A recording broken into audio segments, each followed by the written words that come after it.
ரீசெண்டா India travel பண்றோம். இந்த ஒரு ப்ராடக்ட் இருந்ததுனால எங்களுக்கு ட்ராலில 75% வரைக்கும் எங்களுக்கு ஸ்பேஸ் சேவ் பண்ணி குடுத்துச்சு. இந்த ஒரு ப்ராடக்ட் டிராவல் பண்றவங்களுக்கு மட்டும் இல்ல, வீட்ல யூஸ் பண்ணாம வச்சிருக்க பெட்ஷீட்ஸ், அதுக்கப்புறம் கிளாத்ன்னு சொல்லி எல்லாமே இதுல வந்து நம்ம யூஸ் பண்ணிக்கலாம். இந்த வேக்யூம் பேக்ல நமக்கு வேணுங்கிற ட்ரெஸ், பெட்ஷீட்ஸ் எல்லாத்தையும் ஈவனா ஸ்ப்ரெட் பண்ணிட்டு, நான் இப்ப காட்டுற இந்த கிளிப்ப வச்சு ஏர் டைட் பண்ணிக்கலாம்.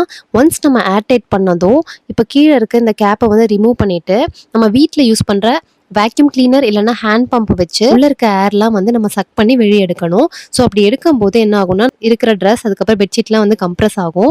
ஸோ இதை நம்ம வந்து வேணுங்கிற இடத்துல ஸ்டோர் பண்ணிக்கலாம். நமக்கு இடமும் சேவ் ஆகும். இப்போ எனக்கு இது வந்து அளவாக இருந்துச்சு. ஸோ இதில் வந்து பார்த்தீங்கன்னா எக்ஸல் சைஸ் அப்புறம் எல் சைஸ்ன்னு சொல்லிட்டு நமக்கு வேணுங்கிற சைஸ் இருக்கும். உங்கள் சூட்கேஸோட சைஸ்க்கு ஏற்ற மாதிரி நீங்கள் வாங்கிக்கலாம். பெரிய பெரிய பெட்ஷீட்ஸ் வந்து நிறைய வைக்கிறீங்க அப்படின்னா வந்து ஜம்போ பேக் கூட இருக்குது. நீங்கள் அதை ட்ரை பண்ணி பார்க்கலாம். இந்த ப்ராடக்ட் அமேசான் மாதிரி வெப்சைட்ஸ்லையும் கிடைக்குது. ஹோம் ஸ்டோர்ஸ்லையும் விசிட் பண்ணி பார்த்தீங்கன்னா நீங்கள் அங்கேயும் டைரக்டா பர்ச்சேஸ் பண்ணிக்கலாம். இந்த வீடியோ பிடிச்சிச்சுன்னா மறக்காம லைஃப் ஆஃப் தமிழை சப்ஸ்கிரைப் பண்ணிக்கோங்க.